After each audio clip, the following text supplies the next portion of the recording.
Hey guys, welcome back. Today we're giving you our Week 7 fantasy football starts and sits for the Thursday night football game between the Denver Broncos and the Cleveland Browns.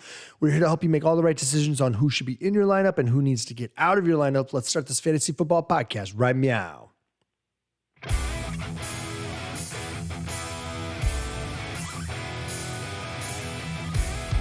Hey everyone, welcome back to the Fantasy Football Upside. I'm Justin, that is Kyle. I'll try to be a little less game showy hosty as I was yesterday's. Yeah, a little too Wink Martindale there for us. Yeah. Nice. Today we are going to hit you with the Thursday night football starts and sits between the Denver Broncos and those Cleveland Brownies. So ahead of this game, though, yesterday we dropped our waiver wire ads for Week 7. Definitely check that out in the description below, and also where Kyle points. See if there's any of those. Yeah, see if there's any of those guys still available out there. See who you can add and dominate your league. Yeah, Kyle, what you got before watch we get out right for into whoever got dropped too, right? Oh yeah, check out whoever got dropped. That's always a good interesting one. Cool. And then also hit that like button down below, guys. Click that and help us get found. We're trying to grow the channel. We've been growing the channel for a little while, but you also want to hit that subscribe button as well as the bell. That way you're notified every time we upload an episode, or Justin, or when we go live. That's right. We've been doing live episodes this year. Yes, live. It's been a lot of fun. It has been a lot of fun. We, as you can imagine, this episode is dropping on Wednesday before the Thursday night game even is, a glimmer in your eye, right? But we record our starts and sits during Thursday night football, and so we usually have the game going on in the background behind the camera. Like a little watch party. Yeah, everybody. A little watch party, kind of a little watch party. So you know what? I think we're going to try to do live here this Thursday as well as our Sunday pregame show that we do. So feel free to drop on by. And like I said, subscribe. That way you know when we go live. All right. So you know what? If you have a question about who to start or sit, or you've got some wonky little matchup question that you want to answer or have answered, let us know down in the comments down below. We'll try to get to it either during our Thursday recording or during our Sunday pregame show. But just feel free to raise that hand and say, "Little help now." That's right. That way we can help you out. All right. So let's dive in headfirst into the shallow end and let's get going on our Thursday night football starts and sits. I'll take Denver here. They're the away team. All right. I've got, let's see here, Teddy Bridgewater. Hey, he's always good for a super flex or 2 QB league start. So fire him up in those scenarios. I wouldn't imagine he will do a whole lot better than that for you. I've got to talk to you about Melvin Gordon and Javonte Williams, guys.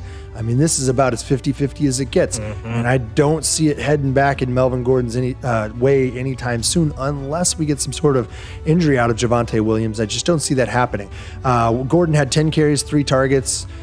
Javonte Williams had 11 carries and 3 targets. So, at this point, it is a true 50-50 split backfield, guys. I wouldn't rely on either of them for any more than a flex value. This is a Thursday night game. Do not put them in your flex spot, but you can put them in your regular spots and count them as a flex value. We're not talking about flex spots when we talk about flex values, guys. We're just saying that these are the guys you rely on for a little bit of a floor possibly here. Pardon me. Courtland Sutton, he's a start. He's looking for a wide receiver, high-end wide receiver 2 with upside for wide receiver 1 this week, putting in solid performances against good and bad defenses alike. Actually, it's been a good showing. As long as Bridgewater is the starter, you can roll Sutton out there as a high-end wide receiver 2 with wide receiver 1 upside. And when Bridgewater's not the starter, then you got to start worrying. That's when the problem rolls in. All right, we've got Tim Patrick. Hey, he's worth a flex value situation, but that's about it. Target numbers are nice to see, 6 in week 6, so that's pretty good. But when Jerry Jeudy gets on the active roster in the next few weeks, expect to see Tim Patrick disappear. And that's just the way of things. I don't think this offense can sustain more than 2 wide receivers at all, and really. There's a big difference between a Jerry Jeudy and a Tim Patrick at this point. Yeah. As there should be. If there wasn't, then it's just another knock on John Elway's ability to pick players. All right. And speaking of his drafting abilities, Noah Fant, he's actually a tight end one worthy pickup or play. I'm sorry, worthy of starting any week until he starts missing the inevitable soft tissue injury at some point, right? As long as Bridgewater is the starter, again, Fant is a plug and play tight end one.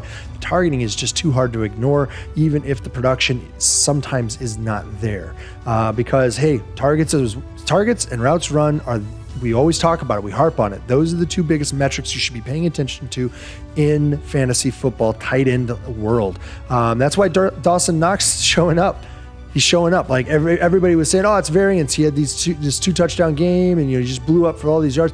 It's like, yeah, but if you look at the metrics that you're seeing out of him in targets and routes run, and the opportunity is there. So he's starting to show up more often and put in yardage. And that's what you need. You need those good yardage games, because every once in a while they're going to catch a touchdown, and boom, there you go. I don't know if these guys are going to get anywhere near the red zone, so I'm not so sure about Noah Fant this week, but hey, the yardage could be there still.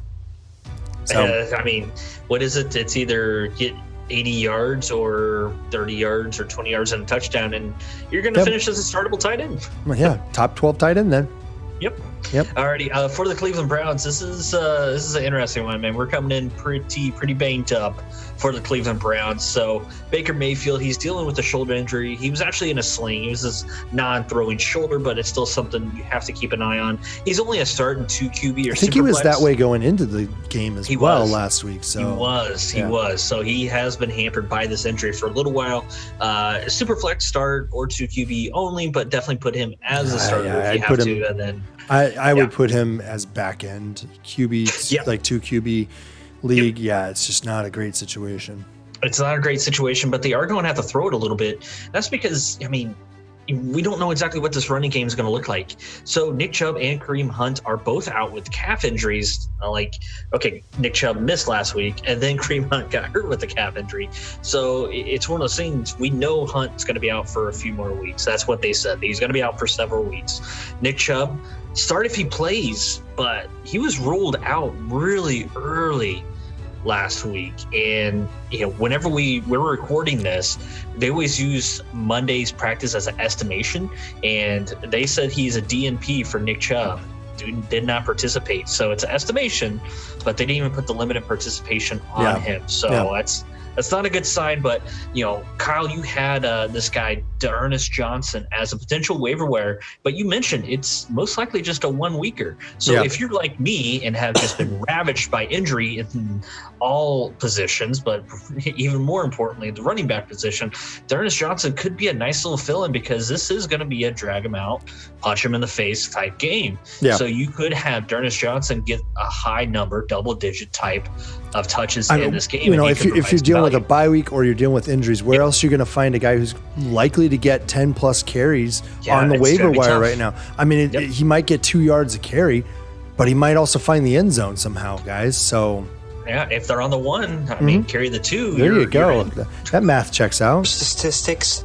There you go. Boom, we'll be here all night. Alrighty. So for wide receivers, I mean, this is another guy that's hurt a little bit. It's Odell Beckham Jr. If he's able to go, you can start him. I mean, just know you're only going to get wide receiver 3 value. He actually looked okay last week, but I believe he is hampered by a shoulder injury as well. So it's shoulders and calves. Head, shoulder. I'll tell you. Beyond Chubb and Hunt, there is literally nothing about this team that I am interested in at all. Nothing really excites. Don't get caught up in the Donovan People-Jones hype out there, or the David Njoku thing. That took a turn real quick. I mean, it's David Njoku. Yeah, I mean, well, and that's the thing. Donovan Peoples-Jones is David Njoku 2.0 this season. I mean, that's Evan Ingram. So. That's Evan Ingram every year after his rookie year. But truthfully, man, that's all I got. This is. You shouldn't have any more. You shouldn't have any more. No. You got 1 start, 2 flex, and that flex is only if he's playing.